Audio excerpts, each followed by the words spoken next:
সেই রাষ্ট্রের যারা নিরাপত্তা দিবে সেই সেনাবাহিনীর হাতে তুলে দিচ্ছে। কোন লোক যদি অন্যায় করে থাকে আইনের কাঠগড়ায় তাকে দাঁড় করান। কেন আপনারা সেই জঙ্গলিদের হাতে সেনাবাহিনী তাকে তুলে দিচ্ছেন 2 ঘন্টার জন্য, পরবর্তীতে ফিরিয়ে দিয়ে যাচ্ছে লাশ? এই কি দেশ? এই কি একটা দেশ? এটা ললেস ল্যান্ড। এখানে কোনো আইন নাই, কিছু নাই।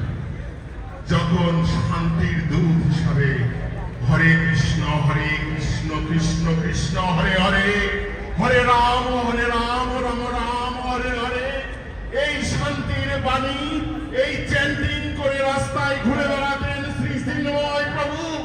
সেই চিন্ময় প্রভু যখন ঘরে ঘরে গিয়ে দেখলেন এই মানবেতর জীবন, মায়ের আর্তনাদ, বাবার কাঁধে পুত্রের লাশ,